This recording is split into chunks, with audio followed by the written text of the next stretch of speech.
exterminer les Indiens, ramener 16 tonnes d'or et d'argent vers l'Europe qui ont servi au décollage du pré-capitalisme à partir du XVIe siècle.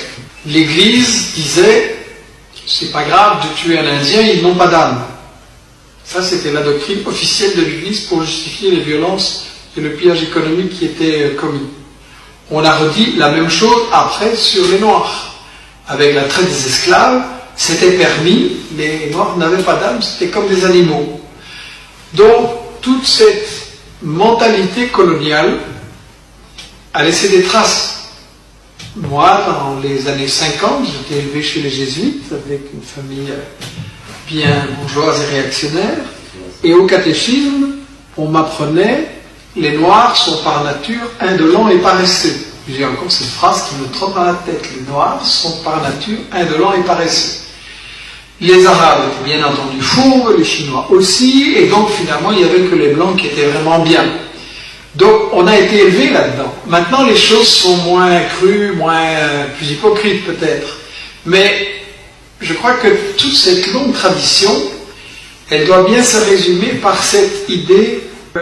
C'est Régis Debray qui a exprimé ça d'une très jolie façon. Il a dit à propos des intellectuels français et européens, ils ont enlevé leur casque colonial, mais en dessous la tête est restée coloniale.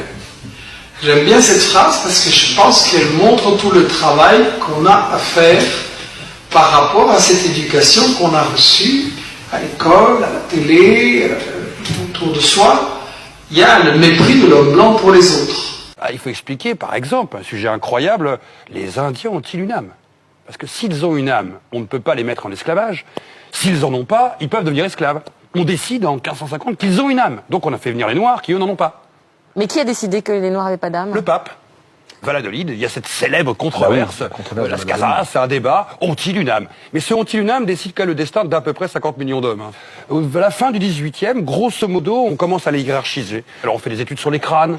Quand ça marche plus, qu'on découvre que les crânes des Asiatiques sont plus volumineux que les crânes des Blancs, on fait plus de théories sur les crânes, plus de théories sur la couleur de la peau. Et on est bien d'accord que comme ce sont des Occidentaux, plutôt blancs, qui ont déterminé tous ces signes... On met plutôt le blanc au-dessus, oui, c'est plus facile. C'est rare de se mettre en bas soi-même d'une pile. Ce qui va se changer avec les racistes, c'est qu'on est esclave quand on est noir. Ce n'est plus le rapport au père et à la mère, c'est le rapport à la race. Celui qui naît avec une couleur a un destin. Et c'est cette couleur qui aurait un destin dans l'histoire de l'humanité. Et le code noir, par exemple, qui va vraiment promulguer ça quasi écrit noir sur blanc. En 1785, le noir est un bien meuble. Le noir est un bien meuble, il peut être commercé, échangé, vendu, et il doit servir le blanc.